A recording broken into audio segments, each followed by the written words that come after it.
Yeah, in the last class, I wrote 2 applications, web applications. Okay, and we got the output also. I believe you have also done the same. I'd like to explain the flow of that application actually, how the things got executed. Yeah. See this, here you clearly understand, this is your browser. Okay, means the client. Client is nothing but the browser. And that could be the server and that could be the database. In fact, this is called as 3-tier architecture.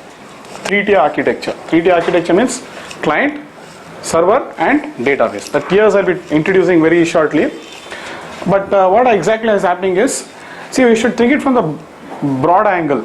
Okay, don't see into my example. You think about the Gmail and all how they process. Okay, it's the same thing. You'll be having one browser. Okay, you'll enter your values there. Now your values are reaching their application, which is running in their server. And from there, actually, it will be dumping the values into database. That is the picture I want to give. So how the values are carried from your location to their application, and from application how they'll be dumped into database. So you have to think from a broader angle. Don't always compare my example, because you are thinking about what? Because ours is a stimulated environment where the server, the browser and the database are in the same computer. Understood? So it is a stimulated environment, but actual process would be this.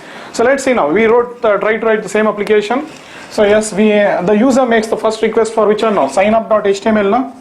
So this was his signup.html. So as soon as he enters the value, okay, the first page will make the request, typing the URL. What you'll type, HTTP localhost, whatever the application name, and he'll make the request and he'll get back the response. This is the first. He has got this response. Now he's filling up his values in signup.html, and he'll fill the values. Like example, I filled the values: Ravi, Amog, whatever the username, password I gave, email, Ravi @ whatever I'll type, and the phone number 111, and I press submit. As soon as I press submit, the browser is there now. The browser, it generates one HTTP request body. The browser is a very powerful software. Understood? And it's going to generate the HTTP request body. It does a lot of things apart from you see browser as just a simple thing, but actually the browser is very powerful. What it does is, as soon as you press submit, it generates the HTTP request body. Okay, what is the content of the HTTP request body now? It has got 3 parts. One is the URL, header info, and the body part. Okay, so the browser in your page will be having the form action value now. So it will take that value and it will generate on URL. Apart from that, all the values in your form, the input values in your form, it will be collected. Okay, then it will put all these values either in the URL or in the body part, depending on what type of a request you are doing there. Method is equal to get or post. We had used post. So all the values what you are typing now, NME, this is NME. This is PWD, this is email. These are the name of our input fields. So all this, so name, email, name, PWD, email and phone. So you should know the flow, how it is happening. Name is equal to what? Ravi. PW is equal to what? Amog. Email is equal to what? Ravi @ Gmail or something, whatever I type. Phone is equal to 111. So these values, they are put into the body part because I am using post request. If I had used get, it would have going in the URL. So all this browser is doing it for you. It will collect the value, generates the HTTP request body and puts it inside that body, and this body now will be moved via network using TCP/IP. That body, huge body, will be broken into small packets, small packets. Transmission control protocol will take care of it and ensures all these packets are reaching the correct destination. IP ensures it is reaching the destination. So they play together. So HTTP works on top of what? TCP/IP. HTTP works on top of, sits on top of, means HTTP is there, it will be using TCP/IP. Like this it will move. HTTP. Done? This is the HTTP body now, so it will be moving now. So now see, all the content from the client has been now moving on the network. So that information is stored here. It moves. The entire content is moving as text. Please understand that the entire content from the client to the server is moving as text. Your name or whatever it is, you are doing it. Clear? Are you clear this first part? So we used a post request for what? Because we wanted to carry sensitive information. If you want to carry insensitive information or you want to do bookmarking and all, you can better go for what? Get request. That's your wish. So once it is moved, yes, now this once it reaches the destination, IP will ensure it will reach.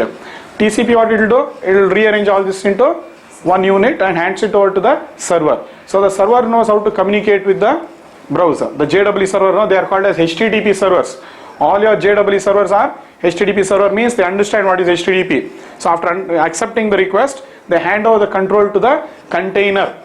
It is called as what? The servlet container, but nowadays we call it as web container. And in the container, two objects will be created. One is the request object and the other one will be the response object. This is request object. Implicitly this is created. We are not creating it, and these two objects are created only when the request comes from the browser. This is the request object and this is the response object. Two objects will be created implicitly, and whatever values have come from the user to you via this HTTP request body has all been put into what? The request object. All. We are seeing only what? Name. Sorry, name, yes, NME, no? We are using it as NME. Yeah. So NME will be here. PWD will be there. Email will be there. Phone will be there. So apart from that, the header values also will be there. Some class I had shown you this. Request dot, you can call some methods of what? HTTP servlet request. So many methods are there. Full information you can get about the client, like request dot get URI, their IP address, all that information you can get. But just now we are working with only what? We are right now working with only which are the user provided values. We are right now working with only user provided values. Apart from that, you can get all the other client information also. So fine. So this will be there. NME is equal to Ravi. PWD is equal to Amog. So all these values are there. So this is how the data is getting transmitted via network. Please understand that. Phone is equal to 111. And these two objects will be sent as arguments to which one? Do post method. So your REQ variable is referring to this object. RES will be referring to this object. Call by reference will be happening. Understood? So anyway, I'll be talking about how internally things are getting executed very clearly in the next class. But REQ and RES are variable referring to these objects. So when the request came, these two objects got created. That is one story.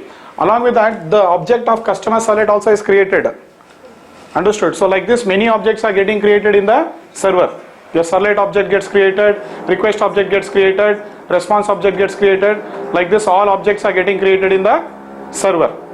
Understood? All these objects are getting created in the server. Fine. So once these objects are created, now the execution starts off. Now we are calling request.get parameter NME PWD. Fine. So when you call this, you are getting the values from what? The request object. Please understand that. You are getting the values here. Understood? And once you get these values, you store them in your local variables. S1, S2, S3, S4, all will be what?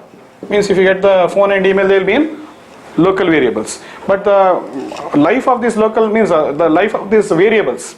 The life of these variables is what? Very short. Because once you give back the response, they are destroyed and you lose the client provided values. So before it is lost, what we do? We dump those values into database so that you can use it for further purpose. So now we connected the database and we'll insert the values. This is how it will be inserted now. Ravi, password is whatever, Amog, and email and phone number, all these values will be dumped into database. And you'll give back the response saying what? Thank you for becoming a member. Same when the server gives back the response, it is generating HTTP response body. You know that URL, okay, if all the things are got executed, means if the servlet was found, executed, everything successful. 200 header information about the server and the body part. This moves now. TCP IP will ensure that it is reaching the correct destination, and once it reaches this, any browser in the world can interpret and display this HTML content. Very simple story. This is the flow. So you can see such a huge flow is there. But developer, for writing a web application, hardly he wrote how many lines? If you want the value from the client in your application, 3-4 lines you are writing. What? Do post, request.get parameter, I got the value now. That's it. So that is why we use the servlet technology. It's a very powerful technology. Because of servlet technology, our work has been reduced. So this is the infrastructure support what I talk always. So all this infrastructure support is there provided by what now? See, you will need a lot of support when you're writing the web application. What you need? Networking support, input-output support, communication support. Okay, so much of support is needed. All that is built in for you. You don't have to worry only. You just have to concentrate on writing your application and putting it into the JWE server. The JWE server is a full-fledged platform which gives you this complete support. Are you clear now? Likewise, the other application which I coded, which one? Verifying name and password. There also, the next one which I coded, 2 applications I coded in the last class. So the next one which I coded was you are collecting the values, the HTTP request body gets generated, the values are carried, it was verifying the name and password with the database, and if correct, welcome, else not welcome. Same story. So this is the flow of any web application. Understood? So now, yes, you tell what are the advantages of SERVLET technology now. You have seen so many things about SERVLET. Yes? What are the advantages? Input output correct? Networking correct? So I'll give you some points. These are your very important interview questions. I am not questioning you here. Whenever you go to an interview, this is why this is the question they'll ask to you. What are the advantages of SERVLET technology? Why do you use it? Okay. So these are the questions put forward by the interviewer to you. So I had given you in the document, that is what I am trying to summarize here. Just I don't know how far it will be visible to you. I need this diagram, that's fine. But anyway, you written it down. The main features and advantages of SERVLET technology are web support. Understood? And then other one is what? Standard API for developing web application. Standard API for developing. You have written this down. Okay, just I am revising that to you. Input output, networking, collecting input values. 5 points. You got it now, web support, standard API for developing web application. You got a standard API now. Unlike otherwise earlier what was happening? Different API, different standards. Now what is happening? A standard API. You learn only some set of class interfaces and you can develop any web application. Okay. But earlier what was the problem? One vendor was giving one API. One vendor was giving one standard of folder structure. Problem. Now one standard folder structure, one standard API, you write it and put it. That's what we mean, standard. Then input output. See how the input output is happening. Networking, collecting input values. Everything is given to you by SERVLET technology. So that is the reason we are using it. So that is, so to explain this 4 to 5 points, okay, it took some time. Reason is what? I have to make you understand those points not by hearting but by examples. Only examples are the only way to understand all these points here. They are immense, and this is a history of what? 25 years now. So this is a history of 25 years. Okay, so obviously it takes some time for us to understand. But for developers it is very simple today. Clear? So now put the next heading. We'll be going with this now. We have completed these 5 things now. Understood? We have completed these 5 things. I'll be next moving into what? Lifecycle management, resource management, the 7th one. 8th one is scalability. 9th one is memory management, and the 10th one would be multithreading. I'll cover these next 5 things. So developer needs that support, and that is also built in available to you. You don't have to worry. Same I'll explain those concepts. While understanding, it may take some time, but once you understand it, fine. We need that support, but it is ready for us. So the next 5 concepts I'll be parallelly it will be going now. Like how I covered these 5 concepts, next I'll be covering that. Are you clear with these things now? Lifecycle management, resource management, scalability, memory management, and multithreading. I'll cover this together parallelly now. Okay. So to do that, now before I move to that topic, I'll execute, because I'll be starting 2 tracks now. One is I have to cover that. Okay. One is we have developed an application also. There are some flaws in our application. So I have to remove the flaws in the application. I'll show you the flaw. Flaw means what?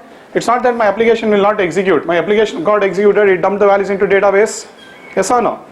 My application got executed, it dumped the values into the database, and all this happened. Okay.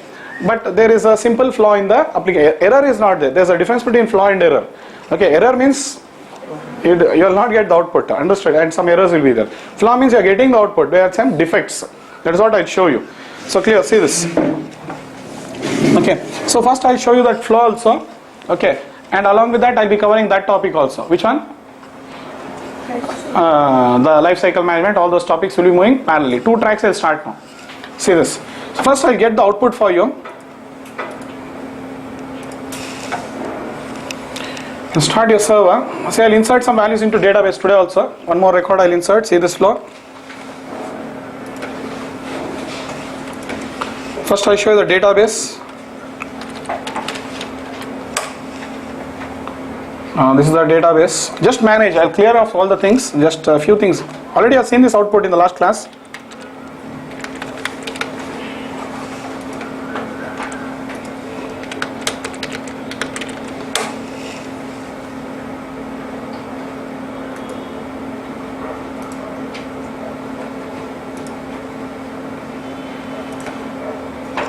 See, these are some values which I inserted in the last class, correct?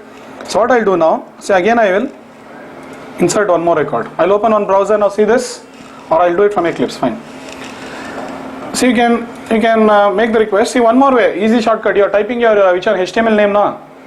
After saying run as, learn all the shortcuts. Click on the HTML file. Click on the HTML file. Right click. Not on the project now.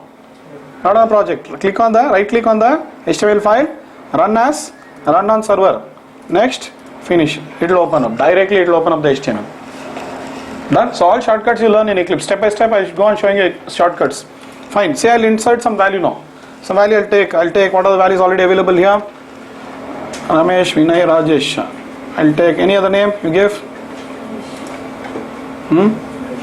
Ganesh will go, yes. So I'll start inserting the values now. I'll insert. Say this. GANESH. Password is GAN and email is GAN@clusterindia.com. Some number I give you. See, the first URL is there. Now see how the URL changes when I click here. Because it is post, all the content is going what? Body. It is not visible to you. So browser, this is the browser now. This is the browser. It generates that HTTP request body. Whatever I do now, same thing. It will carry it to the server. Server has already dumped the connected to database so fast it's happening. Understood? And you got the result also. You can go and check now. Refresh here. You can see the data. Ganesh is already there. Understood? Huh? Just manage because I need that diagram. So this is how it is happening now. But we are getting the output. Yes, I was talking about the flaw now. We are getting output. Is there any problem in getting output? No error. But there is one flaw. Look at the flaw here. Okay. So what I'll do is in the DB insert. See, this is the file. Driver is loaded. Got database connection. Yes. So see, the server is running. Go to console. Open the console. See there. When you made the first request, you got the values. Leave these values from the user. Ganesh values. Driver is loaded. You got the database connection also. Everything is happening. Okay. And now I printed here SOP con. I'll show you that. But this is the address of what?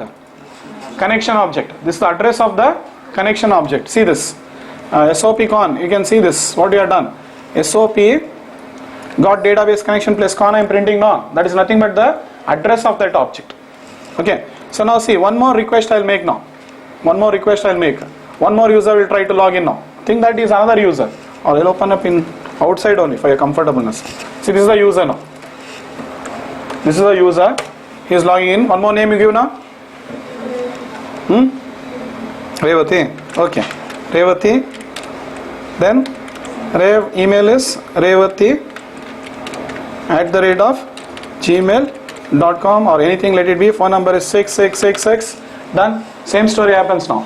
Fine. But see, as soon as I press enter, values are getting inserted. That is not at all a problem. You can go and check in the DB.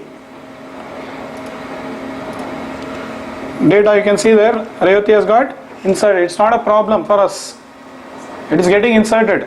But every time you make the request, go to your server console and check now. See, this is one more object which has got created. New object it is. It is creating a new connection object. So every time you make a request, what's happening here? A new connection object is getting created, which is unwanted. Means what is happening here is every time the request comes now, please understand here. Okay. Every time the request comes, all these values are getting collected, connecting to database. You are inserting and you make the flow is correct. But the problem is, for every request you are getting a new database connection. And you are releasing the database collection also. You are closing it. That is okay. But you are unnecessarily burdening the network traffic between the application and the database server. Simply getting connection every time. This is not recommended. It's not the correct approach now. Okay, this is the flaw I am talking. Means what is the flaw? Getting the DB connection in for every request from every client. Why do you want to get the database connection for every request from every client? Get the connection only once and use it for all the requests or all clients. This is what we have to solve now. Clear? So I'll solve this. So one side is this track what I have kept. What one? The flaw in the application. The other side what track I have kept? Scalability, lifecycle management, resource, all that I have to explain to you. Parallelly it will move now. And finally both will meet. So I'm going to explain those concepts with the help of this example. So all examples are concept based, not output based. And these two examples what I am taking now will be the base examples for all your exam, which one? Concepts. So you have to compulsory code and understand these two examples. Which one? Inserting values into database as well as verifying username and password. That because I'll be same thing I'll take. It's a very good one now. So this example only will take and start understanding all the concepts of servlet. This will be the base now. Done? So yes. So let's see. That is with output I showed you. Okay. One more time I'll make the request. See, one more new connection object gets created. One more time I'll make the request. One more new connection object gets created. Okay, I'll show it to you. Not a problem. So this is not a recommended way, or it's not a good approach. So the reason why it is happening now is, see this. The reason. Class dot for name. You are writing the code here now. You'll load your driver. That is okay. You're writing the code in to post method. And you're writing connection con is equal to driver manager dot get connection. You're writing the code. Fine. Leave the values and all. SOP con. What is happening? So every time the request is coming, new connection object is definitely going to get created. The do post is going on executing now. So to understand this flow, you have to understand the architecture of the server here. I'll be explaining the architecture of the server today. Done? See this, one more request for your confirmation. I'll just show you one more user now. Okay, see, I'll close this browser. One more user is logging in now. You can give any name. I'll give it as name as AAA. His password is AAA. Email is something like this. Values I'm filling 1111. See again, values are getting inserted. You can go and refresh. He has got inserted. It's not a problem. That is not a question here. But the thing is, again, if you notice, you go to the console and see always you have got a new connection object. See the addresses. One time this address, one time this address, one time some other address. Means it's a new connection object. We should not create so many connections, or we should not overload the traffic between the application and the database server like this. Understood? So this is a problem. So and the main reason is this. So every time you make the request, the same code is getting executed. Yeah. To rectify this flaw, now we have to start understanding how the server has been designed, how the code, our code is running inside the server now. We are depending on them completely. Yes or no? So till now, what I have covered is how the values are coming from the client to the server. Now I'll start explaining you from today, I'll start explaining you how the code is executed inside the server. This part is no, leave it. This is not important for us. Now for the developer point of view, what is important is how our code is getting executed inside the server. Means the better you understand the server, the more better you can write the application now. The more better you can write your application only if you understand your server properly. And this is not a big thing to learn because it's a specification set by whom now? Sun. So we are going to learn it. So that is the beauty of this now. So fine. So let's understand the architecture now. So I'll start off now. Clearly follow. Done? We have said two tracks. Remember that. One is what? Removing this flaw. Other side we are going with what? Lifecycle management, scalability, multi-threading, resource management. We are going with that. Two tracks have been set now. So clearly follow this. See now. Let's understand the execution how it happens. I'll tell you one process now. See this. Every time a request comes, okay, this is the class we have written, which is customer servlet. The server has an option. Every time the request comes, what can the server do? It can create an object of customer servlet as well as what? Request and response object. All the objects will be created. See the flow now. Request and response objects can be created. Customer servlet will be created. Code will execute. And finally, all the objects will be destroyed and the response will be given to the client. This is one flow. Again, understood? Again request comes, again all the objects will be created, response will be given back. Again flow request comes, all these three objects which are request, response, customer servlet will be created and destroyed. Like this it can go on executing. But the question here is, why should customer servlet object be created every time? Let the request and response objects be created every time because it's coming from different clients. The request and response objects will be coming from different clients. Let them get created. But unnecessarily, why should the customer servlet object be created again and again? Anyway, it is containing the same logic. So it is waste. Again, you are simply burdening the performance of the server. Creating the object, destroying the object. Which object? Your servlet object. The customer servlet object is unnecessarily creating and getting destroyed, which is an overhead for the server. Why do you unnecessarily want to create the object? So that is why the server people are not taking this approach. Means for every request, they will not create an object of what? Customer servlet. They will take one approach now. Okay, I just told you one scenario. This is not the way how it works. But let's see the actual way how our code is getting executed inside the server now. From now I'll start. So we just write our class and put it inside the server. Got it? And now how it is getting executed inside the server is the question. Okay. So what you have to understand now for all this is, yeah. Shall I clear this diagram? I may need space here to write. So I'll clear this part what I have written. You're clear with this body GD and all, na? Fine.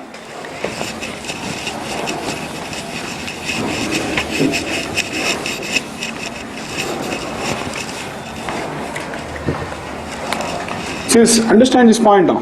What happens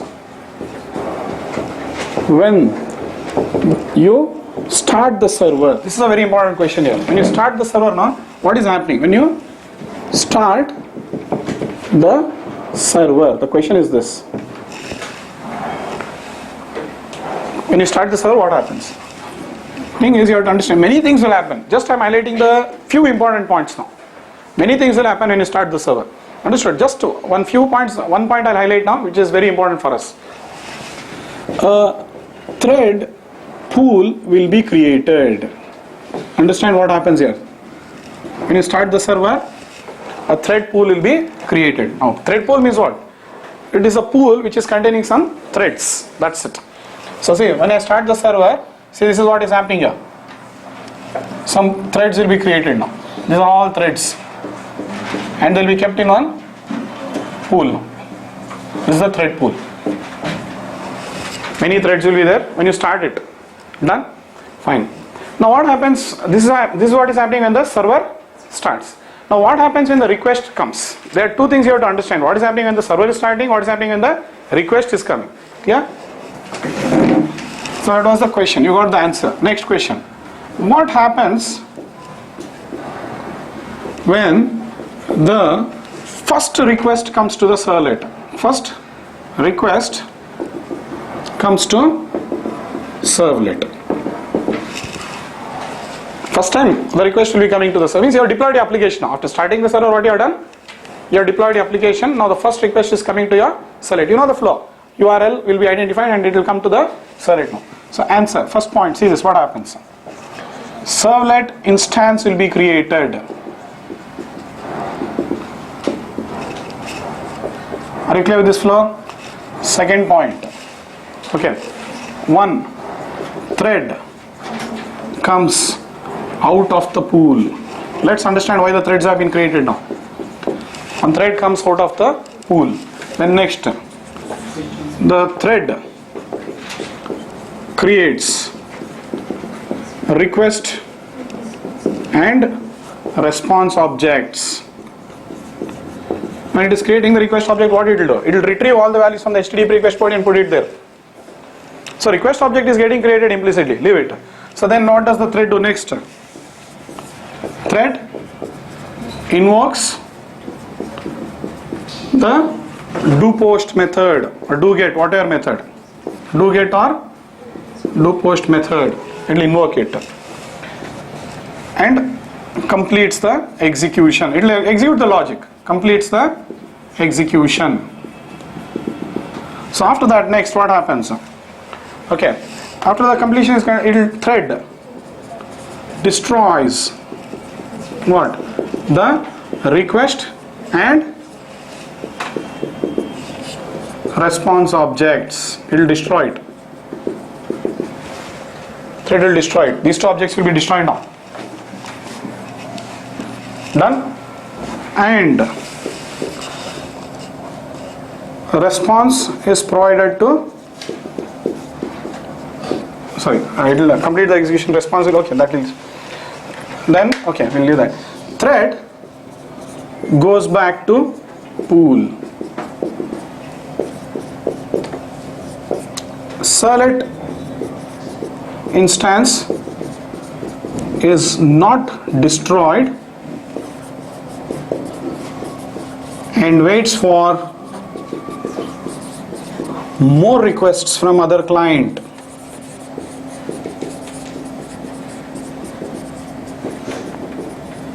Means it's sitting now. The thread, this one is not destroyed now. So they know how to manage your resource. This is resource management what we are covering now. Okay, only one object is created and that will only be handled by, used by whom now? All the clients. So this is one story. Okay, now I clear this also now because I need space.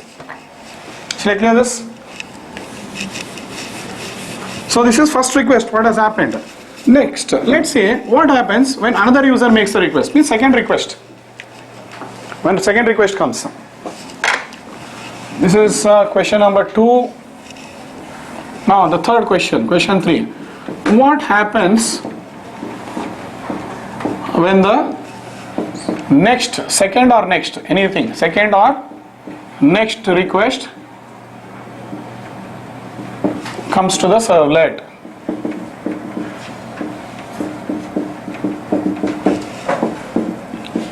That's it. You know what is going to happen now? See this. One thread. Any thread can come outside the pool now. Okay. There will be, example I mean, there will be around 100 or 200 threads like that. Okay. So any thread means the previous one used also can come or a new one can come. But one thread comes out of the pool. One thread comes out of the pool. This is point number 1. Understood? Then next. Creates what? Again same story. Request and response object. Then next, executes request and do get or do post method, or do post method. Then after completing the execution, destroys request and response objects. The next, thread goes back to pool. Means servlet instance is not created. See this? Correct only now. This is better way now. This is better approach now. Yes. By default you are getting it. You don't have to write any logic for this. So even the performance issue also who is taking care now? Server people are taking care. Means the resource management and all. Now one more request comes, same thing will happen. One more request comes, same thing will happen. Only the servlet instance is created for the first time. After that it is not going to be created. The same servlet instance will be used for what? All the clients now. Clear this story? Now everything is getting cleared for you. Means here what you have to understand, the idea is what you know. Instead of creating a new servlet object for every client, what we do? We are creating only one instance and the same instance will be used by all the clients. If you want to take this approach, that is when you need something called as multi-threading support. If you want to give this support now, what is that you need? See, two options. One, create the request, means servlet object for every client and destroy it. But it is not a recommended approach. It's not a good approach. Simply you are burdening what? The server, creating the object and destroying it. Which one? The servlet object. That is one approach. So other approach is what? One object will be created and multiple threads can access the same object. That is the correct approach. And by default you are getting it. So developer needs multi-threading support. Yes or no? In web applications especially, multi-threading is very, very important. Okay. But it is given to you by default. You don't have to worry about this. So every time a request comes, see now we talked about one by one. Supposingly 10 clients come. Now 10 threads will come outside the pool and parallelly execute what? The same code. Parallelly they will be running concurrently. It's not that only one client. Sometimes you'll have 20 clients, 30 clients visiting the same application. But fine, still it goes on executing. So the do post is going on executing every time for every client.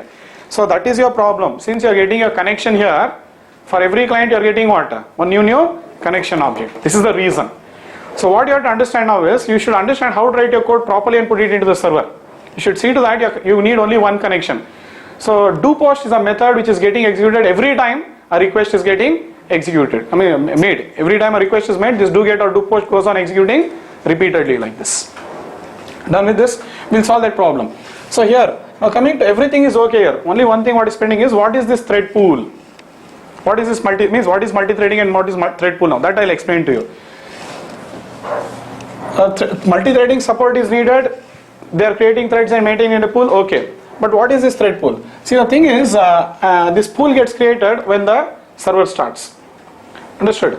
And first, that is one point you have to understand. Second thing is, the servlet gets created when the first request comes. Clear? These 2 points are clear. Now, when does the SERVLET instance get destroyed? You might have a question. And when does the thread pool gets destroyed? Both when the server shuts down. When the server shuts down, both of them will be destroyed. What happens when server shuts down? Answer, what? SERVLET instances are destroyed. All SERVLET instances, here I am talking only one. If you are having more, all will be destroyed. All SERVLET instances are destroyed. And thread pool also will be destroyed, like this. So fine. But what is this thread pool? We needed multi-threading support, it's given to us. But what is thread pool? So that we'll see. So this pool now, actually what happens, pool is nothing but on resource place, where they will be holding some threads. That by default the server will be creating. Okay, like example I'm telling you, in Tomcat server, the server will create 200 threads, means minimum, see there is something like a minimum and maximum range. So the Tomcat server will create 25 threads. Example I'm giving you, understood? So it will create 25 threads and will be maintaining in a pool. Okay, and if more, see if first request comes, any request comes, one thread will come outside, executes and goes back to the pool. More request comes, again one more, like that. For one on client, one on thread will be taken, it will be executing for all the clients now. So what happens if 25 clients will come simultaneously? Now you might ask. You don't have to worry, the server has the ability to increase it. Okay, base minimum it will maintain 25, but the maximum what it can extend is up to 200. So this is minimum. 200 is maximum in Tomcat. What they have configured, don't think, oh no, that is only fixed. By default the configuration in Tomcat is 200 is maximum and 25 is minimum. So this is for information I am giving. So now again after 25 clients, 26th client comes. What will happen? Again 25 more will be incremented. Means 50 will be there in the pool now. Understood? Now 26th person, one thread will be taken from the pool, executes, and like that it will be happening. Okay, and again like this all the 50 threads will be getting used. Now again 51st user comes. So that time what happens? Again 25 more will be incremented. So all that will be taken care by server. You don't have to bother. You just have to write your class and put it into the server. That's it. So taking care of these threads and all, it will be taken care internally. You don't have to worry. So like this, maximum it can extend up to 200. Means it can support 200 clients. If 200 clients come now, it will go on increasing the number of threads and it will be supporting all of them. So what happens if more than 200 customers come simultaneously or concurrently? You can change the configuration. I'll show you where to do it. You can set the maximum to what? Something like 500 and minimum to 50 also you can change. Maximum you can make what? They have configured it for 225 now. You can change it to what? There are some settings I'll show you. You can easily change it. And minimum would be what? 50. So minimum how much will be maintained? 50. And if 51st user comes parallelly, concurrently, again 50 more will be added into the pool. Like that it will only doing it. So all this will be taken care by default. You don't have to worry. Just you have to provide some two values. Understood? Now you might have a question. Why so many users are coming in? Okay. And how can you predict that? How many users are coming and all that? Some questions you might get. It's very simple. See this. Like I'll give you an example. Live only you see. Facebook is there. Okay. We'll take some time now. Some time I'll take 24 hours round the clock. Shall I clear what I have written here?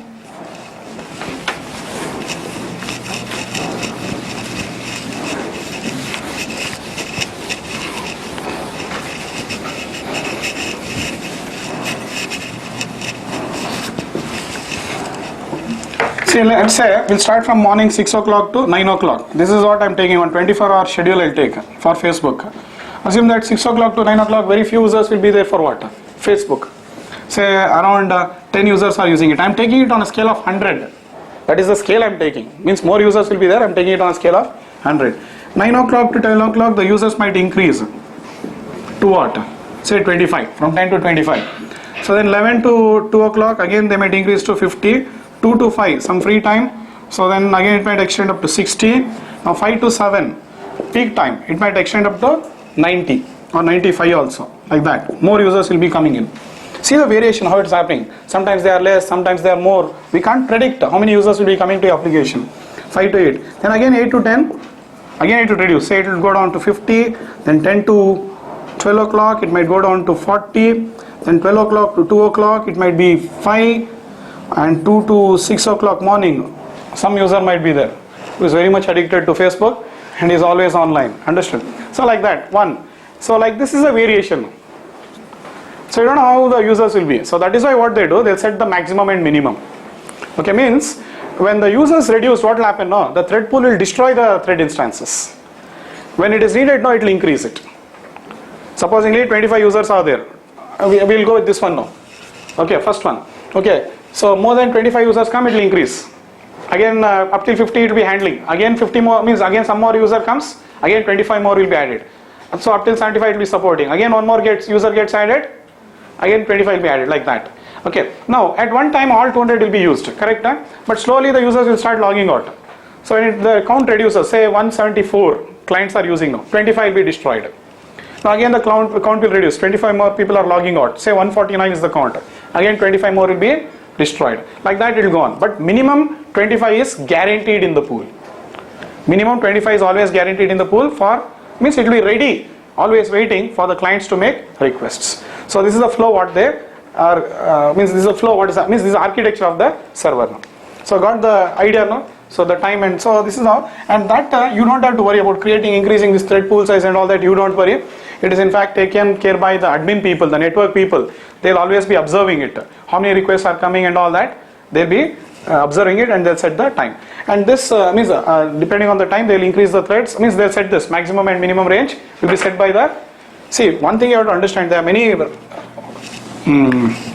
roles here. One is the developer, the other one is the application, person who maintains the application.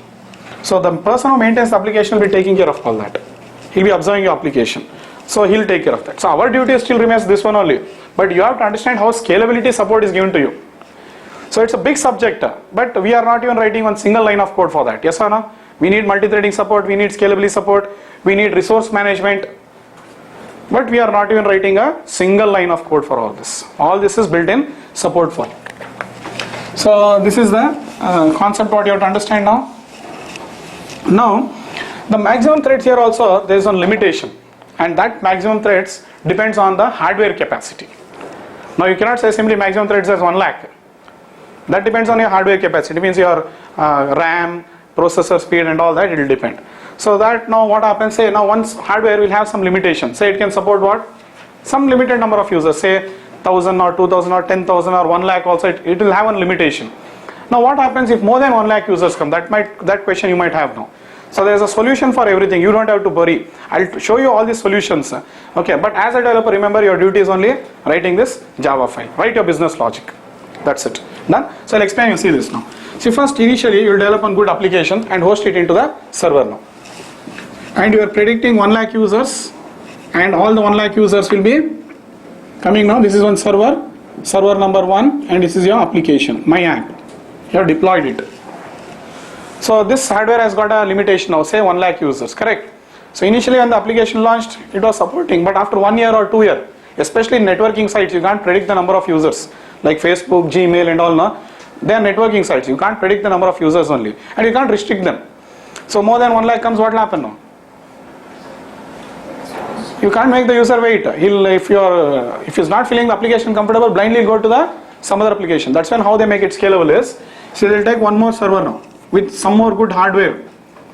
Here it is 1 lakh. So here assume that they know that they have to do good business. Now they'll go with something like 2 lakhs capacity. Fine.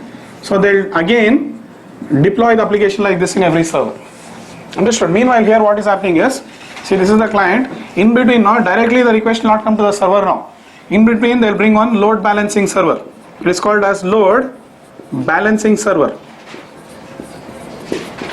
Okay. See the server number 3, like this they'll go on adding if more and more requests come. Server 3, here also, see these are different machines.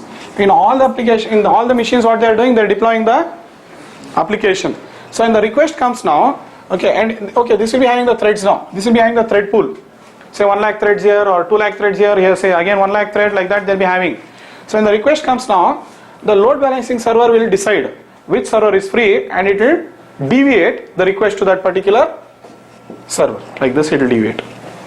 It will get executed and it will give back the response. Means if one server is not sufficient, they will go on deploying the application into more server, and again in between they will bring a a load balancing server, and load balancing server will take care of that traffic control now. Means whichever one is free, it will deviate the request to that particular server.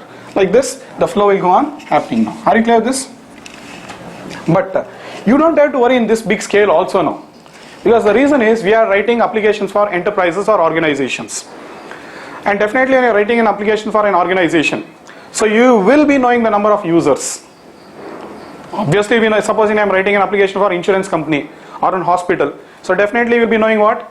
The number of users. So based on that only initially you can decide what hardware settings you want and what is the thread pool you want, and all that you can decide. So this is very big scale what I talked about, networking sites and all, and how they make the application scalable. But in our application, this much of hardware support is not required. If you take only one good machine also, it will be able to support all the users in your organization.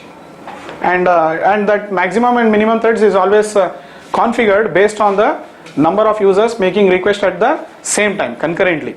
Understood? So 25 or 50, depending on that you will decide it. Are you clear with this concept now? So now if you want to really configure, all this is not required from the interview point of view, which now what I am showing. Okay, but just I'll show you these things because one day when you grow up, you should know all these things, because one day you'll become from a software engineer, you'll try to become an architect. So that is when all these things are very crucial for you, because you'll have to take decisions and you'll have to make a team to work under you. So you should know how to do all these things, and this is a very small configuration where we do it in the file called as server.xml file. Okay, server.xml file is there. You know where is the server.xml? I had shown you the introduction to what? Tomcat. So see this. C drive, Apache Tomcat, conf. You go to conf, in there you'll find the server.xml. I'll open it. So here you'll find some tags. Connector. Somewhere it will have, see, max threads, something like this. There are some tags. Only change one value there, finished. Getting it now? Max threads or something like that will be there. So you just have, the tag is disabled by now. Actually you should enable it, means it is commented. Understood? You should just enable it. Default is 225, but if you want you can change that settings now. Not a problem. Clear with this? Whatever till now I told you is correct. Only don't worry about what? Server.xml. Because you will not be configuring all this. I showed you where they configure. Just an attribute value give and imagine the support you are getting now. You are understanding the power of JW platform? Huh? You just concentrate on what now? Business logic. That's what they are telling. This technology is still very loud and clear. Do not bother about anything. Just write your business logic. We'll bring the values, give it to you. Once the value is there with you, you write your logic. Rest all support will take care. Done? So this is what did I introduce now? Multi-threading support, resource management. Understood all this? I explained. But again, all those 4 or 5 points also will take some 2-3 days. Don't think it is over. Very clearly you'll understand within 2-3 classes. This is one overview I gave, top level overview I gave, and now I'll be explaining more on that. This is the beginning of that subject. Clear? So you got the whole idea now. Are you clear with this? Yes. So once you know how your code is running inside the server, so it's all about manipulating your code here. You should just write your code in such a place that that code is getting executed only once. Yes or no? One small change now. If this is the settings here, means when this is the architecture of the server and you are putting your code into that, which on your class, you are putting into that architecture. Means in this architecture what happens? The do post method is getting executed repeatedly every time. That is the only problem here. So that is why, means they have provided you one more place. If you write your code in one more method, I show you that method now. Okay, we are right now using only do get and to post. One more method is there, init method it is called. Okay, if you write your code in that init method now, it will execute only once. That's all. So just to shift these 2 lines into which one? That init method. Over. Your problem only is solved, and you'll get only one connection. Just its small manipulation. Understood? And automatically, so we have to understand how the code is getting executed internally here. Only then we can write what? Better applications. How good you know about the server, that better you can write your applications. Now output is not important. Please understand that. That's why I'm always telling you. Do not bother about output. Do not bother output. Understand concepts here. Clear? So fine. Now we'll move to the new topic called as Lifecycle of Servlet. Understood?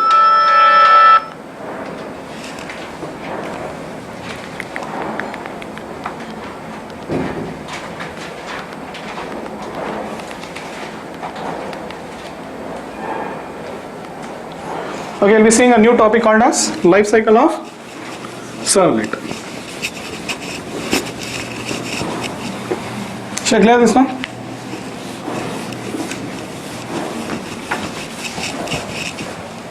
So all this, if you know only, you can write your application in a good manner. So now, put the heading. Life cycle of Servlet. Very, very, very important interview question. Most important. Any interview you go, mandatory interview question. If you say you know Servlet, first question is what is Servlet? Next question would be why do you use Servlet? Third question is definitely what is the life cycle of the Servlet? Explain it. Clear? See this. The life cycle of the Servlet. It is very simple. Or I'll do one thing. That is the heading. It's correct. See this. I'll write it here. Life cycle of the Servlet. One thing. The first thing. Instantiation.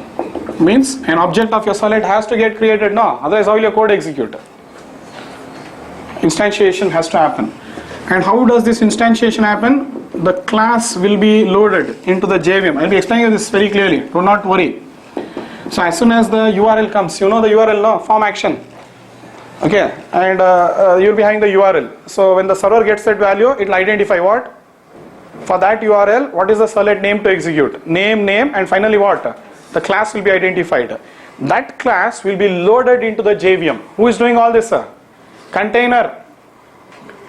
The Servlet container is going to do all this. Clear? Class.form name, what it will load? com.cluster.customer Servlet. Whatever your class, your mapped, that will be loaded. Dynamic loading. Then what it will do? Servlet yes is equal to c.new instance. It will create the object. C.new instance will do what now? Create the object now. So after creating the object, it will typecast it to Servlet. I will be talking about this. C.new instance. This is what will happen. Is it will create the object. I may understand that much. The instance of the Servlet gets created. Next, initialization. That's the next part. Then next, service. Then fourth one is finalization. And the fifth one would be destruction.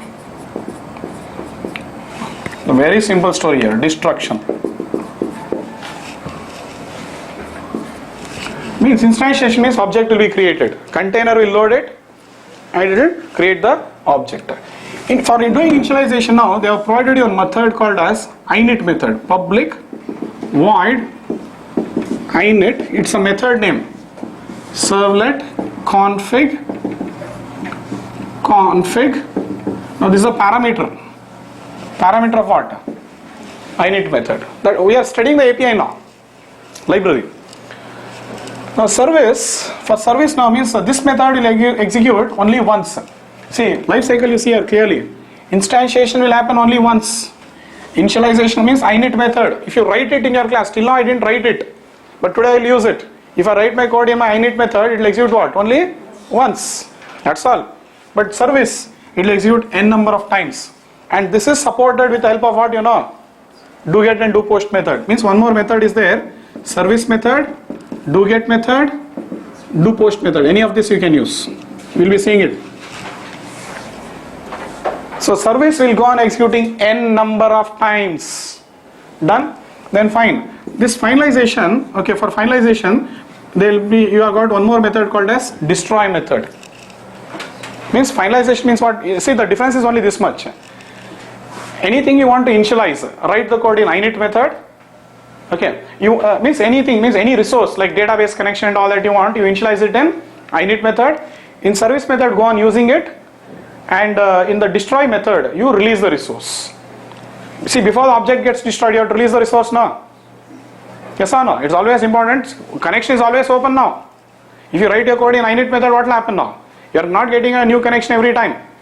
But obviously your connection remains open. So before your object gets, before your Servlet object gets destroyed, it should be releasing the resource. Release the resource, then you destroy the object. So that is why they have provided a method called as destroy. Done. and finally destruction also will happen only once, and that will happen implicitly. Garbage collector will collect it. Garbage collector, GC.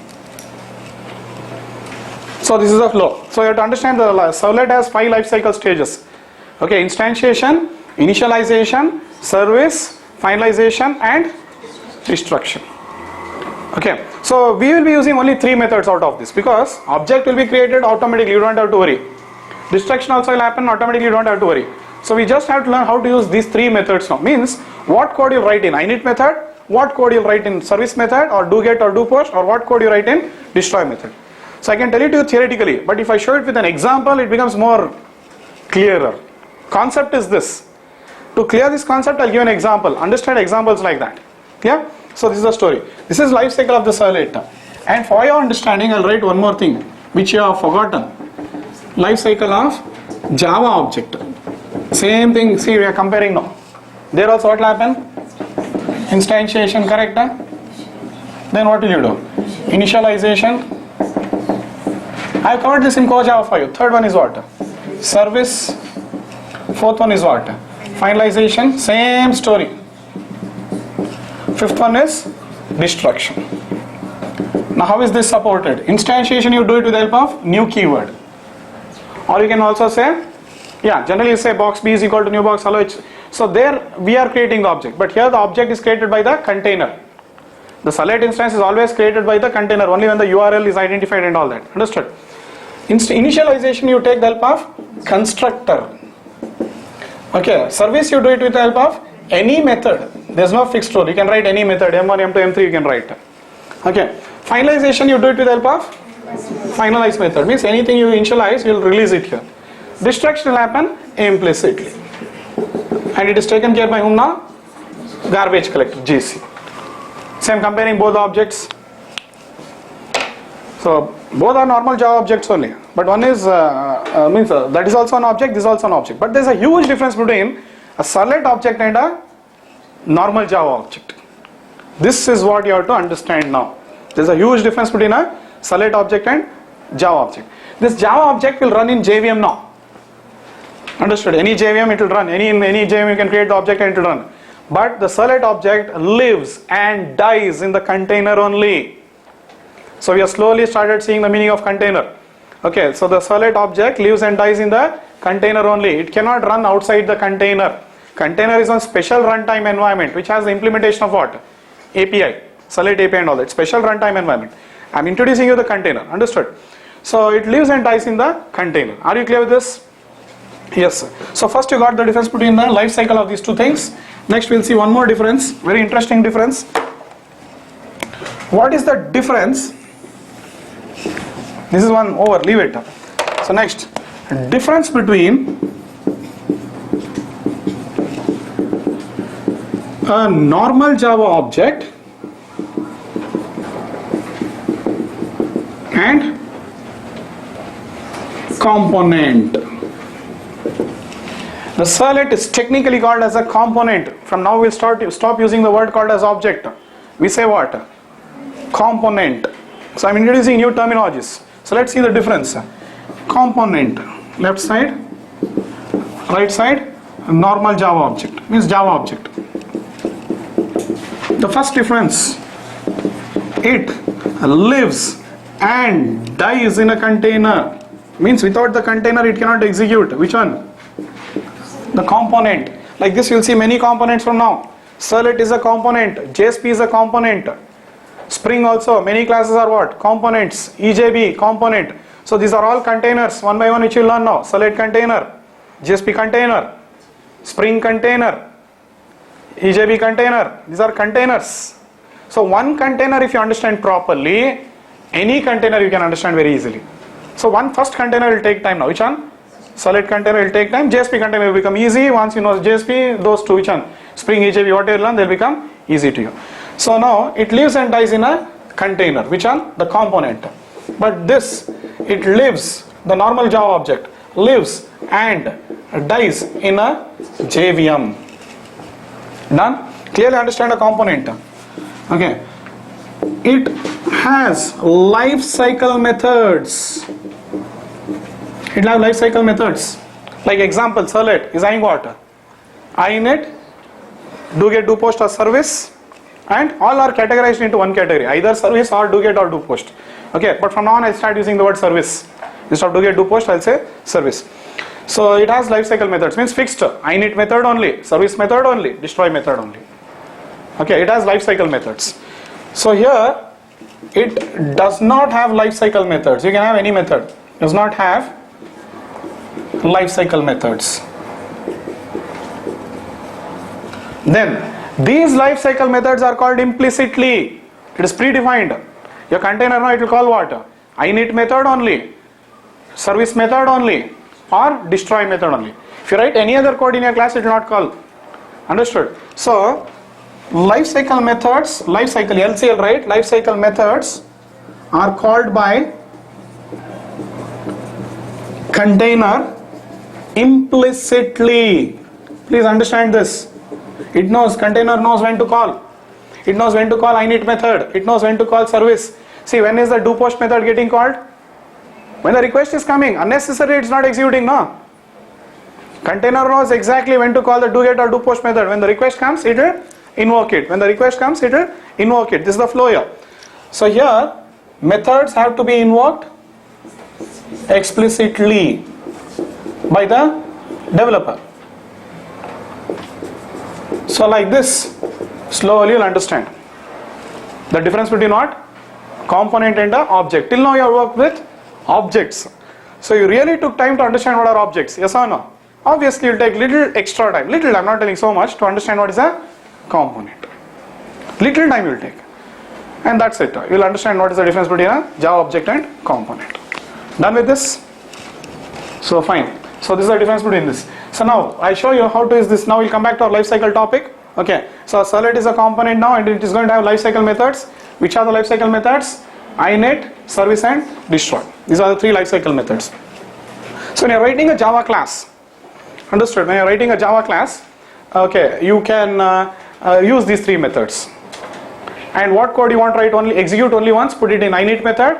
What code you want to execute multiple times, put it in service method or do get or do post. And what code you want to execute during the destruction, that you put it in destroy method. It's very simple now. Okay, so it is very simply, in simple way I'll classify. What thing you want to execute only once during the creation of servlet instance, write it here. What thing you want to execute only once during the creation of servlet instance, write it in init method. What code you want to execute repeatedly when the request is coming from the client, put that code in service or do get or do post method. What code you want to execute only once during the destruction of servlet, put it in destroy method. Simple story here. So now what is the code? You only guess now. Init method will contain what? Some initialization code, yes or no? Init method is going to contain any initialization code required for your servlet. Now what is the initialization code required for your servlet? Simple, like database connection, socket connection, anything like that. Anything, see, once your servlet object is ready, once your servlet object is ready, it will need some resources, like DB connection. That's one example I am taking. Once your servlet object is created, it needs some resources. Those resources you initialize in what? Init method now. And use that resource what now? In service or do get or do post. And release that resource where? In destroy method. That's it. So connection dot close will be closed where? Destroy method. He'll get the connection in init and he'll close the connection in simply a splitting the code. That's it. Everything will be taken care of. Class dot for name connection con will be written here. Done. Says I'll write the code. Class dot for name and connection con. Con is equal to driver manager dot get connection. That's it. Okay, service. So here you will use connection. Con dot use connection I will write. Get connection. Get connection here. What will you do here? Use connection means con dot create statement or whatever it is you use it. Then fine. In destroy what will you do? Con dot close means close connection. See, this becomes a very important interview question. What is the life cycle of servlet? You will tell, okay, 5 stages. You will tell instantiation, initialization, service, finalization, and destruction. You will tell this, not a problem. Then they'll ask you what are the different life cycle methods. The next question. So you'll tell init method, service method, and destroy method. Now one more question they'll ask is, what kind of code you write in init method? So that time you should not tell I'll write database connection code. Tell it should be very generic. What is the generic statement you have to use? We write initialization code there. Whatever resource the servlet needs, that resource will be initializing it in servlet, in the init method. You should put it in a very generic way. Why do you use init method? Init method is used for database connection means not acceptable. You should put it in a very generic way by telling whatever resource is required for the servlet, that initialization of that resource is done in init method. That is the way you have to tell. Clear? Okay. So this is the story now. Are you clear with all this now? Okay. Shall I clear everything? So I'll see an example only straight away now. Simply by theory. That will give you a very picture now. See, theory is one part. You can buy data. One example I show you now. How perfectly it will become clear. You only see. So all of examples are concept based.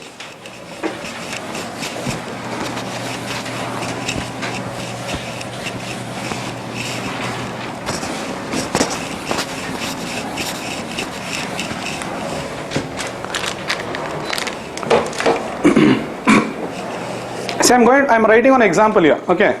Just in this example, you just see the members. The name of that servlet is Lifecycle servlet. Any name you want, you can give. It is just having init method. Okay, 1 second. Yeah. Public class Lifecycle servlet. All member Lifecycle servlet, I think. 1 second.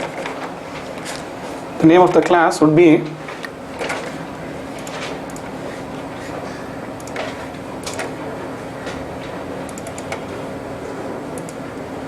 the 6th example I am referring now.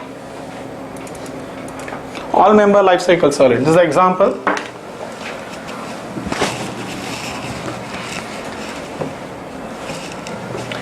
This is a very important example.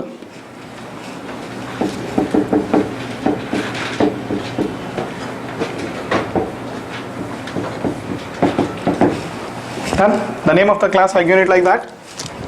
So here I'll make you understand many concepts. Clear? See this. I'll have one static block.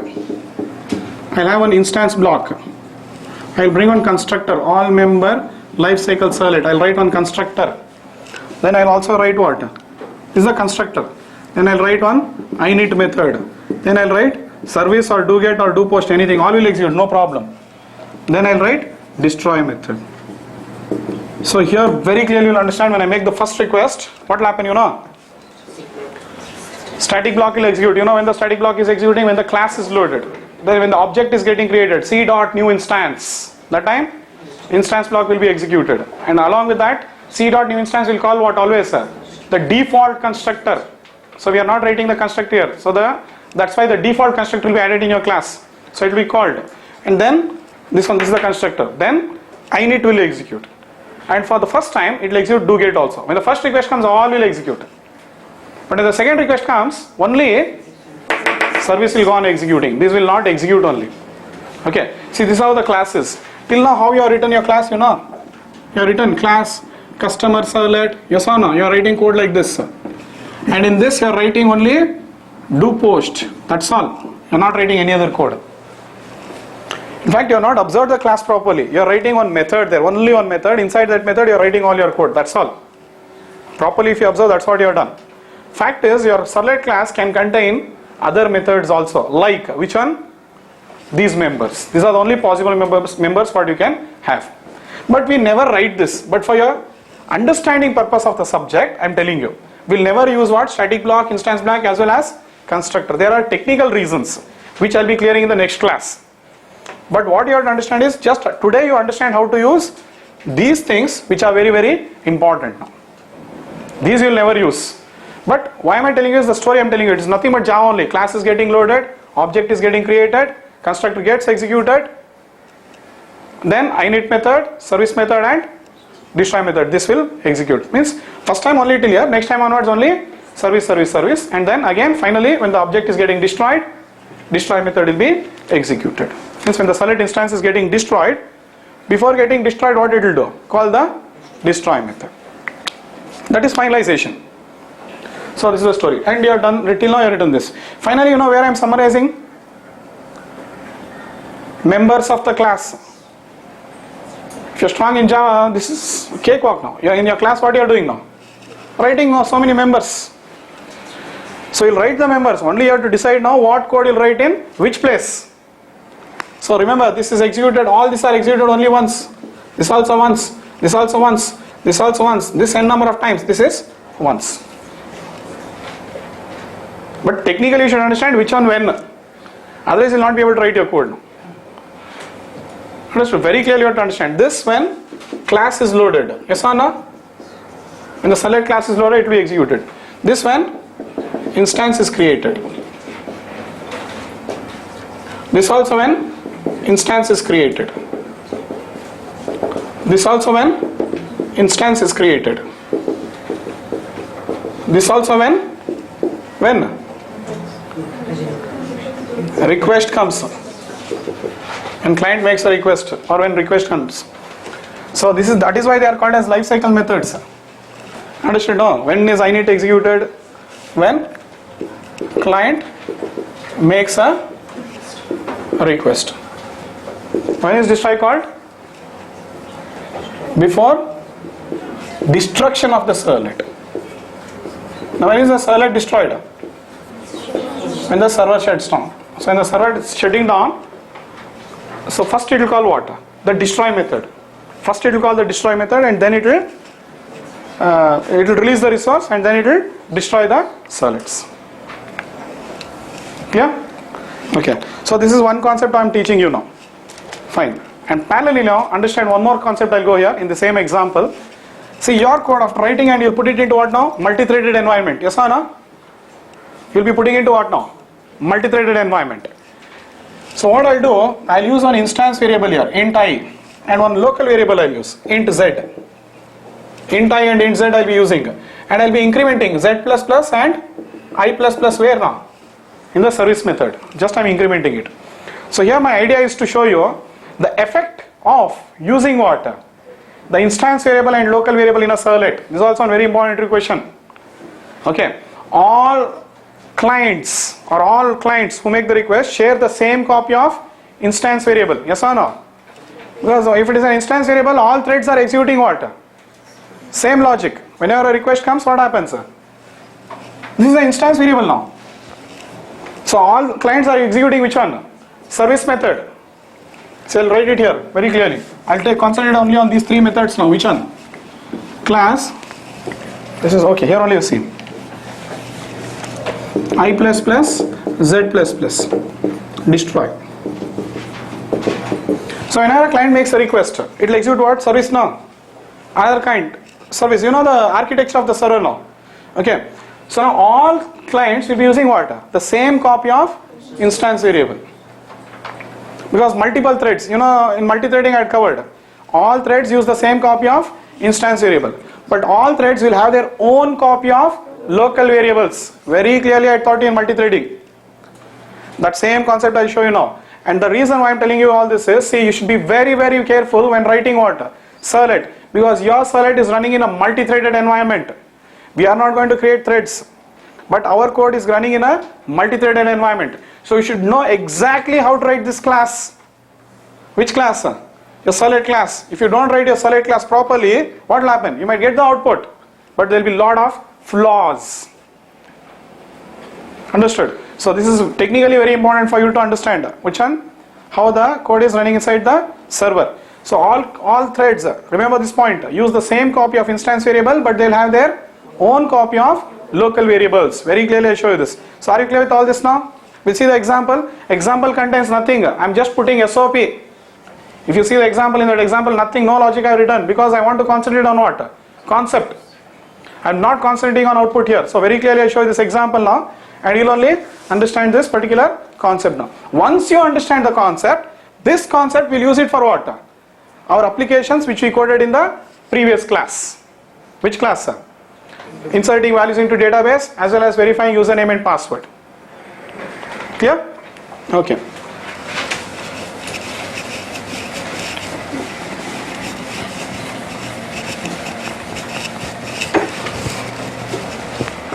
So see this, all member lifecycle extends what? HTTP servlet, done. So then next what? Int I, static block. Clear? Members, instance block. All member is constructor. What is this? Init method. This is a parameter leave. We'll be discussing about that. Done? Do post, or you can go with service or anything. See, I am declaring one int I. What is this? Instance variable. And what is int z? Local variable. I'll increment both. Okay, means I'll make multiple requests. Notice, for every request, I will go on incrementing. But for every request, z value will be what? Always 1 only. See the output, you'll understand. Then that's it. We are printing hello world. Nothing is there in the code, and then we'll print destroy, and M1 method also I am writing. Carefully understand, container will never call M1 method. Because container is looking for what? Lifecycle methods. This is very crucial. So a lot of concepts in this example, very interesting example. This example I have designed based on my experience. Count on this. See, I'll execute this program now. Just I'll make a request for what now? The HTML, nothing is there here. In this HTML, just it will print what? You should be very, very careful now. See this, refer to console here. Right now nothing is there.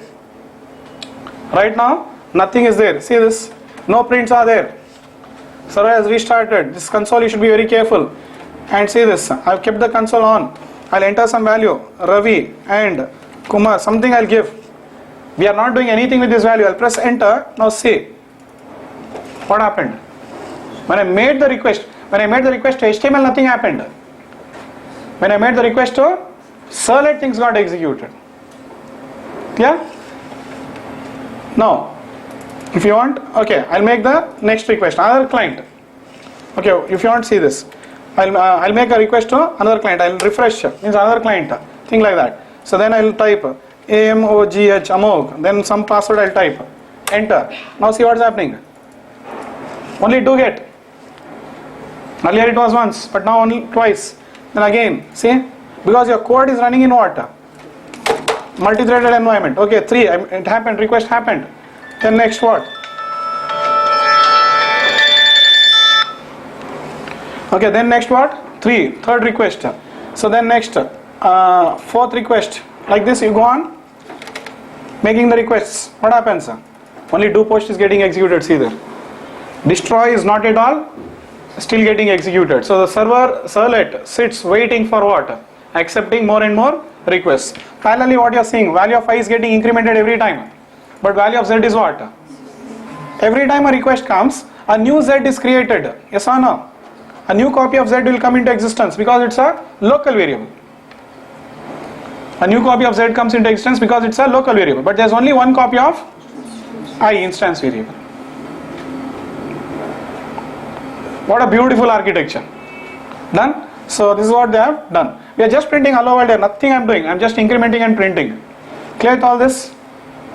Okay. Now you want to see the execution of destroy method, that you can't see, because if you shut down the server, it will be destroyed. But that time the problem is, see, I'll shut down. The console will go away. So I'm coming to server now. I'll say right click, stop. That time the console will go away. So I can't see it, but actually destroy method has got executed. If you want to confirm, see this, again I'll start. I'll come to, see again, start. Server is starting now. Again new server, new time. So again, what I'll do? It's newly started now. See the console, nothing is there here. I'll make a request, see what happens. Can you guess what happens? See this, I'll refresh, means this is okay. I'll say right click, run as, okay, means this is a new request I'll do now. I made a request, this HTML request, what I've done? Anything happened? Nothing happened. Now see, I'll make a request. Again what will happen? It will execute everything from scratch now. New things will start. What happened? I made a request to Servlet, it is getting executed. Static block, instance block, constructor, init is also getting executed, and do get. Now next, now means Amog will make the request. Fine. But do get. See there how it is getting executed. Done. One more client. Means let any number of clients come. Fine, it's executing, but do get. Clear? If you want to see destroy method, I'll take one approach. See, what I'll do is, I'll say right click, don't stop the server, say run as, and say run on server. Now see, the console has not closed. Okay, so let us make the request. I'll type Vinay or something. Still it is okay. I'll redeploy it once again. Right click, you redeploy it again. Right click, run as, run on server, next, finish. Okay, so now let's make the request. Still I can't see it actually. You should see it actually, destroy method. HTML/login.html. Okay, let's enter the name and it's still continuing.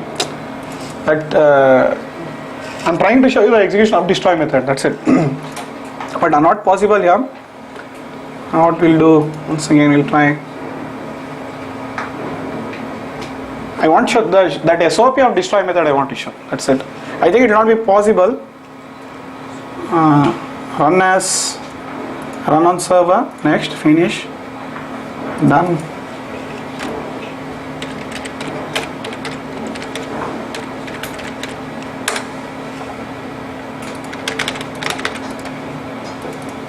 Fine, it's continuing. Best is I have to stop the server only, and because it's in sync, it's synchronized. I don't know why the change means that changes will not happen, but just understand that if you stop the server, it is first executing destroy method and then it will destroy the servlet. First it will execute destroy method. Like in normal Java object, first what is executed? Finalize method, and then destruction will happen. So here also same way, first what happens? Destroy method is executed and then destruction will happen. That's how it executes. So now clearly see this. I will type something. I have to start the server, but again you can see new story starts here. Server is started again. See this. We are making a new request.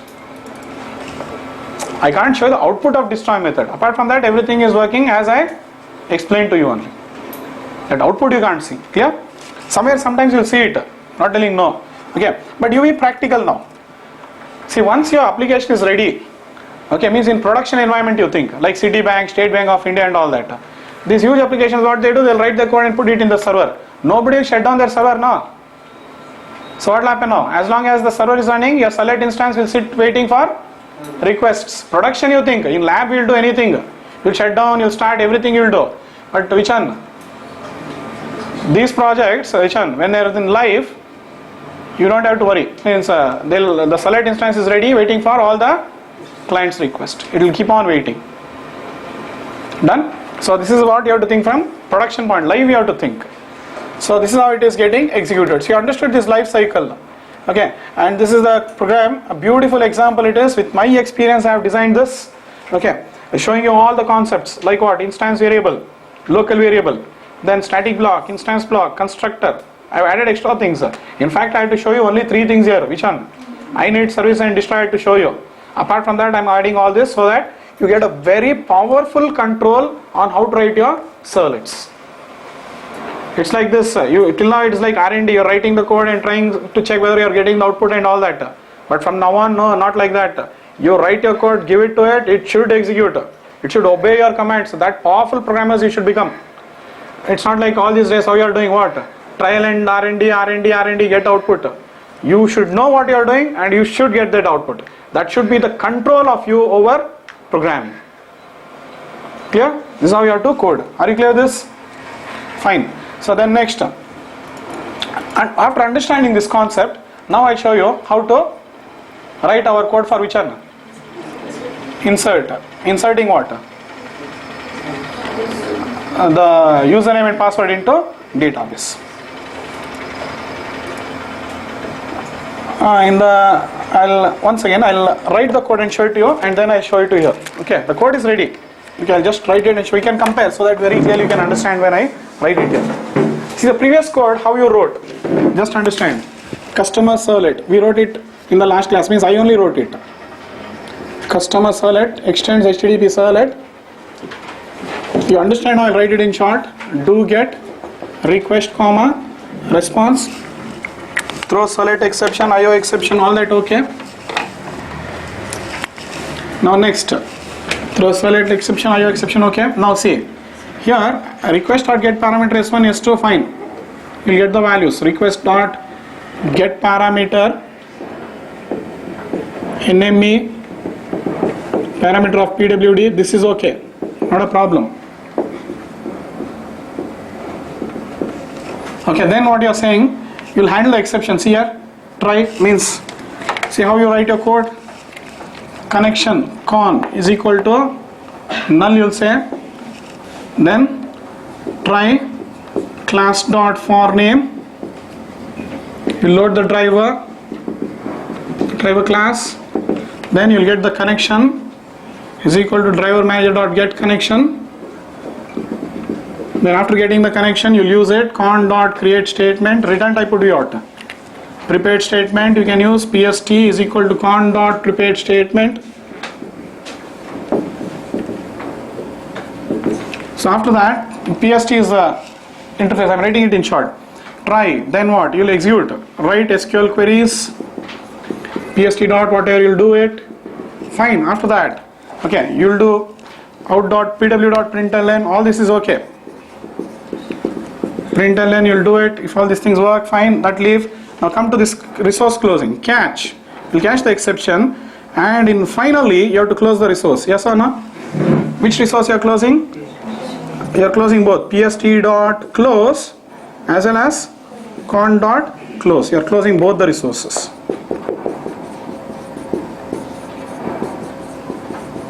So here I did not end, I'll close do get method, I'll close.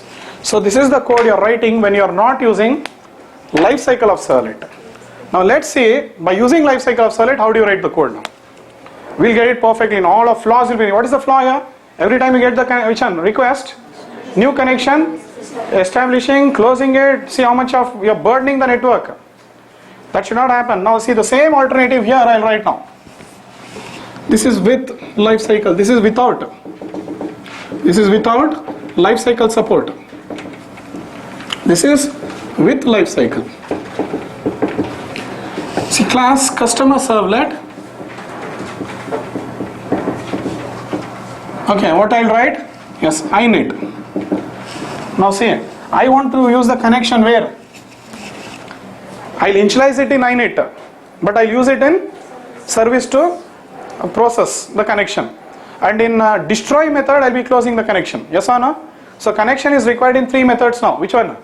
Init method, service method, as well as destroy method. In init, you'll initialize it. In service, you'll use it. And in destroy, you will release it. So what you have to do now?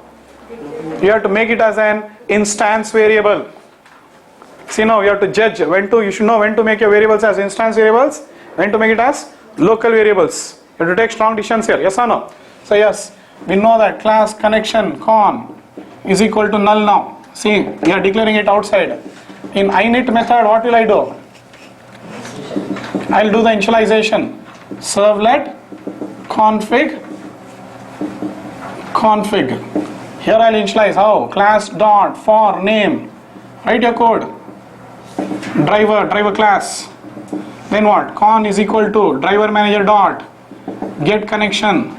That's it. Only 2 lines you'll write. Means with the exception handling. URL, UID, PWD. Yes. You'll write it. Try catch and all you'll write. That you'll leave. Concentrate on this now.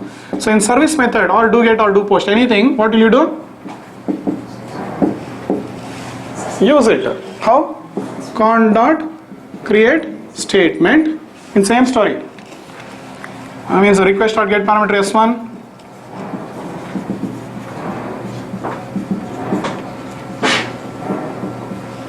S2 is equal to request dot get parameter PWD. Yes. Now con dot create or prepare statement anything. PST dot PST is equal to con dot prepare statement and use write SQL queries. Either statement or prepare statement and use. Write SQL queries means do all your operations. Fine. But more interesting here, this you have to write it in what? Try block. Clearly notice now. Prepared statement and all code will be what now? In try block. Then catch. You'll catch the exception. Which exception? Any SQL exception occur, you'll catch. Finally also I'll write. And in finally I'll close what? Prepared statement. See how I'm closing the resources. In finally block, we are using finally also, but finally is used for closing what? Method level resources. And destroy method is used for what? Closing object level resources. That's the difference between finally and destroy now. Understood? This is a very important entry question. Okay, how do you use finally and how do you use destroy? Finally is used for the local resources. Not, see here I am using prepared statement. Sometimes you'll have what? Statement and result set. So you'll be closing statement and result set where in finally. Understood? So like this. And this is over. This is what now? Service method. Still this is service or do get or do post. Anything. This can be anything. Service or do post or do get. Fine.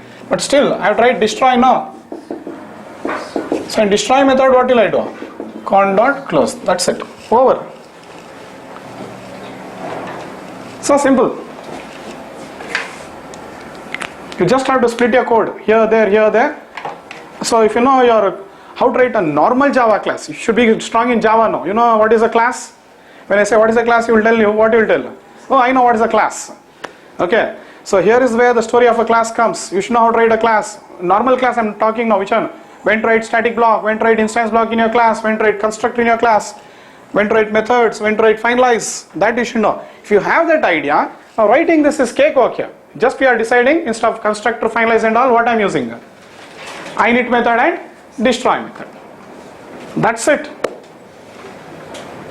Your code will get the output now. More clarity. Some doubts you might get today, which definitely I will be clearing in next class. You do not have to worry only. Clear? Some doubts you might get here, there. I will clear it. But this is the way you have to learn to write the code now. Once you see output, definitely you will have some clarity. And once you get that clarity, any pending doubts, I can clear it more very clearly for you. That's all the coding now. So both the examples, which one? Inserting values into database as well as verifying username password. You'll have to change it like this. So here I am saying only using, because it is insert, I am showing only prepared statement. But if it is verifying username password, you'll have two resources. Which one? Statement and result set. So in that second example, you'll be closing what? Statement, and you'll be having statement also, result set also. So those two will be closing where? Finally, st.close as well as rs.close. Both will close. That is standard, finally. So now interview question should be very clear. Why do you use init method? Init method is used for initializing the servlet. Understood? Service method is used for processing the request of the client. And destroy method is used for releasing the resources used by the servlet. Init method is used for initialization of the resources. Destroy method is used for releasing the resources, destroying the resources. Clear? But these are both object level resource. Init method and destroy method are dealing with object level resource. Okay. If at all you have local resources, that you close it with what? Finally block. Local resource separator. This is the actual way of coding. Yes or no? We'll see the output now. So we should get what now? Only one connection. That's it now. It will happen now. You don't have to worry. If you just put the code there, you saw already the output. Init method was executing only once. Do get was executing n number of times. Destroy only once. That's it. Should I clear everything now?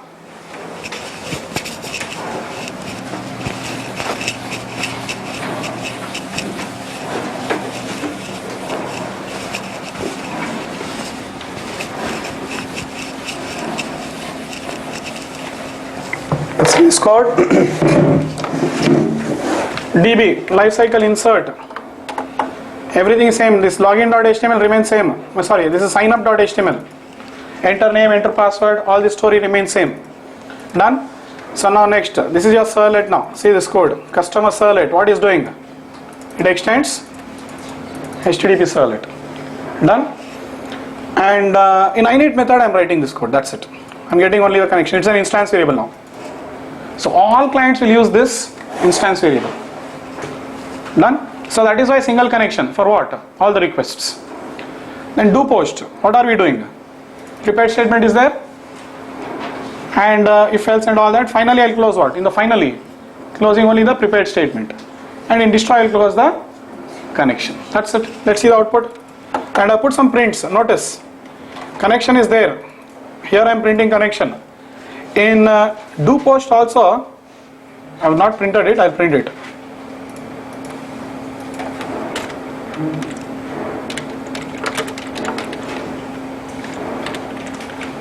Print, that time you will understand more clearly. See, here I'll print. Inside do post plus con. Done. Inside do post connection. Okay, so let's, and here also you have got the count dot close. Let's see now. Make the request.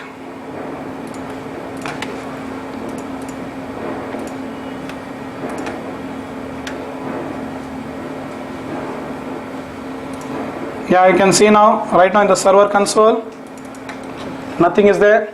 I put SOPs to make you understand the flow, and this is a DB. I'll insert some value called as B. Understood? Database it is. So I'll be inserting some value B, something I'll insert, B, password B, email, and some phone number like 888. Your wish you give. Click here, and now see here, it's been inserted. All this flow is correct. You can refresh here and check. B has been inserted, no issues. You can go into the console and see init has been executed once. You got the connection. Same connection is getting used. Look at that object address. Same connection has been used. Everything fine. Now one more client makes the request. Think that one more client is making the request now. His name is CCC, password CCCC7, some values, and I'll click. And beautiful, you can see now only do post is getting executed. The same connection object is used by him. Yes or no? With evidence I am showing you how to use these three methods.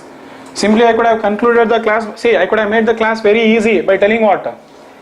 Init will execute once, service will execute 10 number of times, destroy will execute once. I can conclude it. But I am not concluding like that. I am theory also I am teaching you, and at the same time I am bringing practical also. How this concept is used for programming our applications I am showing. Understood? So if you know like this only, then only you can code it properly. Done? So it goes on. Same, another client I'll make. See this. How many clients you want? Something like, now one more will sign up. Say one more request. Done. DDD 444. Something like this. Click. It is inserting. Perfect. Go and check if you want. C, D, all are there. But only one connection is getting established. One more, third client. Perfect. What you wanted, it's happening. The same connection object is getting used for all the clients. That's it.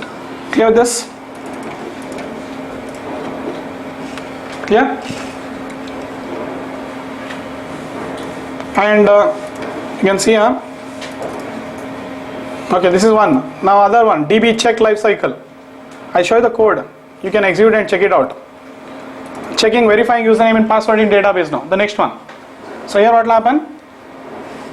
This is one. Init method, I am getting the connection. It's a different application now. Understood? So you are writing select, but you are getting statement and result set now. Then next, try catch. Finally, I am closing only what? Result set and statement, but not connection, because it is method level resource. Method level resource. Connection is object level resource. Simple. So simple coding now. How easy the life they have made for the developers. You need some support, they'll give you. We needed lifecycle support now. That is what has been given to you now. Lifecycle management. Okay. So all this we'll see now. I'll show you this output also. See this if you want. Same way you can put SOPs and check. Run as, run on server. Next, finish. So enter name and password. Ravi and Amog. They are correct values. I'll get welcome. Fine. So this is another servlet now. So they are init. If you want, you can clear the console and run it. See, up till here it was okay. That was for what? That application. Now two applications are running parallelly. This is another application. In a server, two applications are running now. One is inserting values application. Other one is verifying username password. So that is a different connection. But the same connection will be used for what? No. Win. Fine. See there. And one more thing, if you get doubts like this to handle console, clear the console. It's more easy. Click here. Which one? Clear console. It will delete it. Now make the request. Very clearly you can notice the prints. Clear? So this is how you can go on executing your programs now. So I told you, these two examples will be the base examples. That's what I told. Code now. Again, for using these two examples, I show you some more powerful concepts. Clear? So notes for this, I'll be giving it very beautifully in the next class. You don't have to worry. Okay. Excellently I'll be giving it to you. And if you read that notes, definitely will get placed in any interview. Done? So because next class will be very fresh now. So that's why I'll give it next class. But today your duty is to code, get the output. Once you get the output, little concepts you'll understand. Okay. And once you code and understand, next for me to clear that pending topics is not difficult. So it will be very easy. Clear? So understood how to use the lifecycle support and what are different topics I covered today. Notice, still it is not over. You cannot understand all these 5 things in single example. Understood? I will cover it for you slowly, one by one. Like to understand, make you understand these 5 things, you took around 3-4 days or 3-4 classes. Same you will take. So I am covering lifecycle management. Who is taking care of lifecycle of your servlet? Container. Yes, it knows when to create your servlet instance, it knows when to destroy it. If that lifecycle was not taken care by your container, how will your code run now properly? If the method were executing whenever it wanted. Understood? So that would have been a problem. So that's why lifecycle management, resource management. Then scalability. These points very clearly I'll be making you understand it. Don't worry. It's just the introduction what I gave you. One last thing I didn't cover, I think, just I'm remembering it now. I didn't talk about the M1 method which was there in the 6th example. Yes or no? This M1 method was not getting executed only, no? I didn't talk about that. Why it didn't get executed? Because it's not a lifecycle method. That means that you are not supposed to write your custom methods in the servlet. There's no way you can write, because you are saying now container is calling what? These fixed methods, init, config, service and do get, do post and destroy. Fixed. It will not call any other method. Now my question to you, I'll put, I want M1 method to execute. What should I do? Call it. Excellent. That's one method invoking another method. But you have to call M1 in any of these 3 methods only.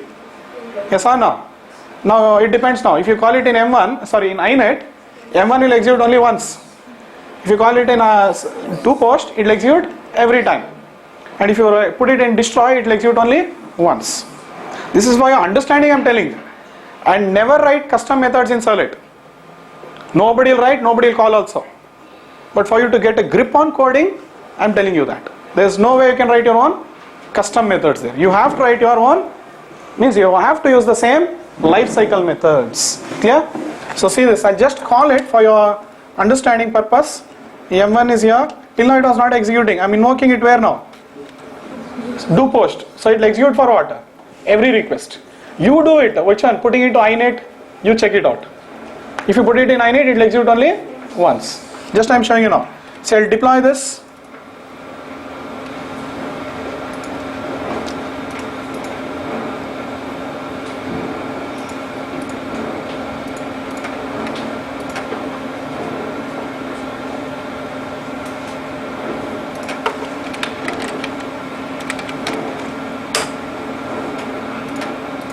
See that? M1 is getting invoked now. Yes or no? So now again one more client. Simply you will make the request. Make anything. But again see, every time you invoke, M1 is getting executed. You put it in init, only once it will be called. Don't write only first of all. So that clearly shows you the difference between what?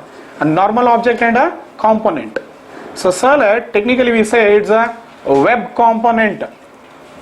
It's a web component. They are very powerful terminologies which you will be slowly starting to understand. Web component means the life cycle of the servlet lives and dies in the container, and servlet is used for writing web applications. That's the meaning of it. Simple statement but very powerful it is. Servlet is a web component. These are the words you have to use in the interview. Servlet is a container. Okay. Servlet is a component. So more words, because see, components are actually nothing but well managed objects. well managed. Okay, well managed means what? Managed means what?